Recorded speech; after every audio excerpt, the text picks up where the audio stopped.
নমস্কার, সবাই ভালো আছেন তো? কিছুক্ষণের আরও একটি নতুন ব্লগে আপনাদের সবাইকে স্বাগত জানাই। আজ রবিবার আর এখন সন্ধে 6টা মতন বাজে। রবিবার, শীতকাল, সন্ধেবেলা হালকা কিছু স্ন্যাক্স হবে না, তাই কি কখনো হয়? তাই আজকে আমাদের রেসিপি হলো চিকেন চিজ বল। এখানে আমি প্রায় 400 গ্রাম মতন চিকেন নিয়েছিলাম এটা বানানোর জন্য। আর আজকে আমি এই চিকেনটা অর্ডার করেছিলাম অনলাইন থেকে। আমার মেয়ে মাঝে মাঝেই বলে অনলাইন থেকে অর্ডার করার জন্য চিকেন বা মাছ এইসবের জন্য, কিন্তু আমি এর আগে কখনো অর্ডার করিনি। কিন্তু আজকে দেখলাম ওদের চিকেনটা কিন্তু বেশ ভালোই ফ্রেশ থাকে।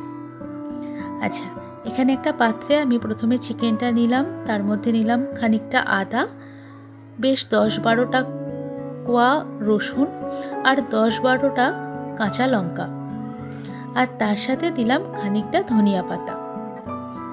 আপনারা দেখলেন এখানে কিন্তু আমি কোনো জল দিলাম না, কারণ এটা আমি এখন সেদ্ধ করতে বসাবো, আর সেদ্ধ করলে চিকেন থেকে নিজেরই জল ছাড়বে, তাই জন্য। আর তাই আদা রসুন কোনো কিছুই কিন্তু আমি কুচিয়েও দিলাম না।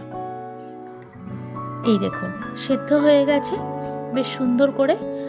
আর এবারে এই সম্পূর্ণ জিনিসটাকে আমি কি করব, মিক্সিতে পেস্ট করে নেব।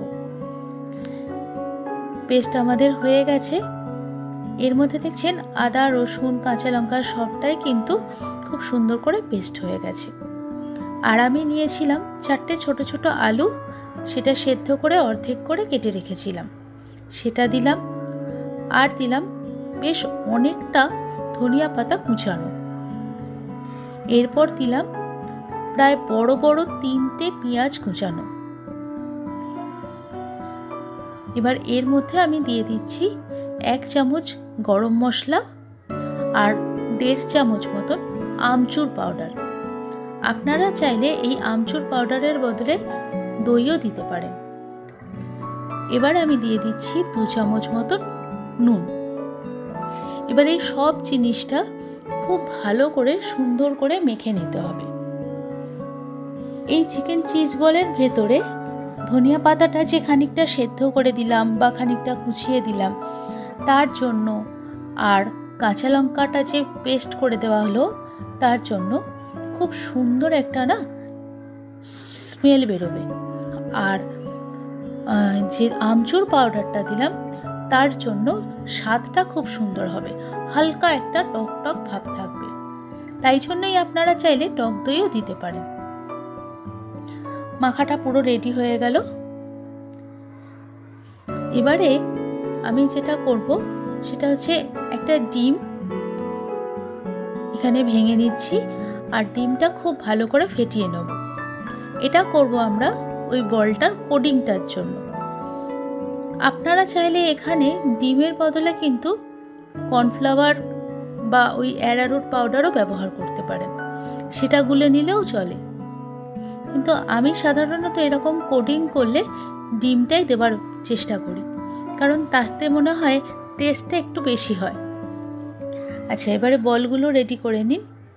এবার দেখুন এই এক একটা বলকে এরকম গোল করে নিচ্ছি তো, তারপরে ওর মাঝখানটায় একটা করে চিজের কিউব দিয়ে দিতে হবে, অনেকটা সেই ছোটবেলার পিঠে গড়ার মতন। এই চিজ কিউবটা আমি দিয়ে দিলাম, দিয়ে খুব ভালো করে আবার উপরের পেস্টটাকে ভালো করে মুড়ে দিতে হবে, মুখটা মুড়ে দিয়ে আর একটা বলের সাইজে করে নিতে হবে। আর সব সময় যখন এরকম বলটা বানাবেন তখন চেষ্টা করবেন হাতে একটু সাদা তেল নিয়ে নিতে, তাতে কি হবে গোল করতে খুব সুবিধা হবে, হাতে সহজে লেগে যাবে না। এই দেখুন, দেখছেন কি সুন্দর পুরো গোল একটা বল রেডি হয়েছে। এরকম করে আমি পর পর একটা একটা করে বল রেডি করে নেব। বাচ্চারা সাধারণত বাড়িতে দেখবেন এই ধরনের স্ন্যাক্স খুব পছন্দ করে, আর তার ভেতরে যদি একটু চিজ দিয়ে দেওয়া হয় তাহলে ওদের খুব প্রিয়। আমার বাড়িতে যেমন আমার মেয়ের এই চিকেন চিজ বল বা হালকা কোনো স্ন্যাক্স খুব প্রিয়। আচ্ছা, এবারে এই বলগুলোকে আমরা কোডিং করে নেব। তার জন্য আপনারা সকলেই জানেন, প্রথমে একবার এই ডিমটার মধ্যে চুবিয়ে নিলাম, তারপরে বিস্কুট গুঁড়ো যেটা করা আছে তার মধ্যে একবার পুরো গায়ে ওই বিস্কুট গুঁড়োটা লাগিয়ে নেব। আপনারা চাইলে সিঙ্গেল কোডিং করতে পারেন, তবে আমি কয়েকটা সিঙ্গেল কোডিং করেছি আর কয়েকটা ডবল কোডিংও করেছি। ডবল কোডিং করলে কি হয়, ওপরের কোটটা বেশ মোটা হয় আর সহজে ফেটে যাওয়ার চান্সটা থাকে না।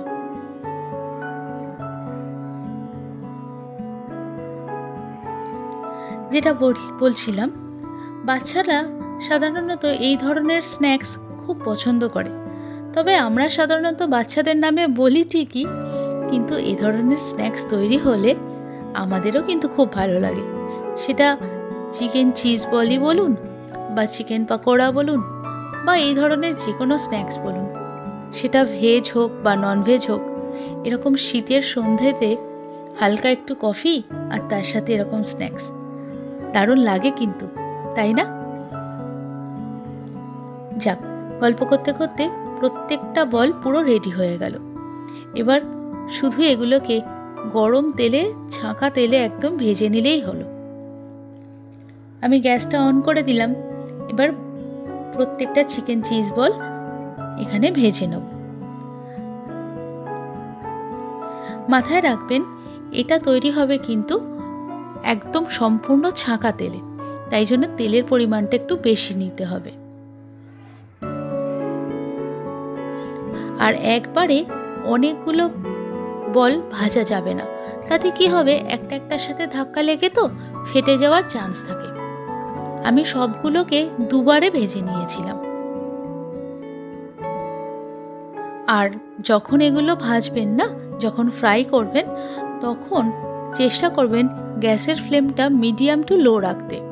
তাতে কি হবে, ভেতরের চিজটা গলবার একটা সময় পাবে।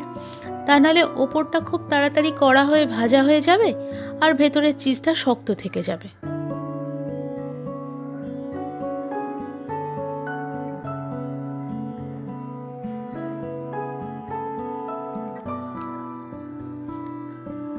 চলুন এবার আর একবার দেখে নিই যে প্রত্যেকটা বল ভালো করে ভাজা হলো কিনা। আমরা কিন্তু এগুলোকে ওপরে বেশ গোল্ডেন কালার চলে এলেই একে একে তুলে নেব।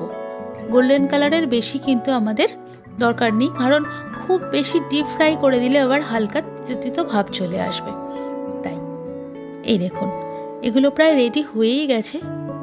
আর একবার নাড়াচাড়া করে দিই, দিয়ে তারপরে একে একে আমরা এগুলোকে তুলে ফেলব।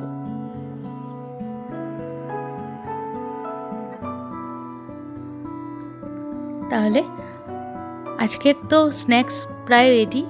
এবারে এগুলোকে তুলে নিলেই হলো। আপনারা কিন্তু আমাকে কমেন্ট করে জানাবেন আজকের আমার বানানো এই রেসিপিটা আপনাদের কেমন লাগলো। আর অবশ্যই জানাবেন আমার অন্যান্য ভিডিওগুলো বা আমার অন্যান্য ভিডিওর বলাগুলো আপনাদের কেমন লাগে, কারণ আপনাদের মতামতের উপরে নির্ভর করেই আমার আগামী ভিডিওগুলো আমি আরও ভালো করে প্রেজেন্ট করতে পারবো। ভিডিওটা ভালো লাগলে একটা লাইক করে দেবেন আর সাবস্ক্রাইব করে অবশ্যই আমার চ্যানেলটার পাশে থাকবেন। এতক্ষণ ভিডিওটা দেখার জন্য অনেক ধন্যবাদ। দেখা হবে খুব শিগগিরই পরের একটা নতুন ভিডিওতে। ততক্ষণের জন্য বাই বাই।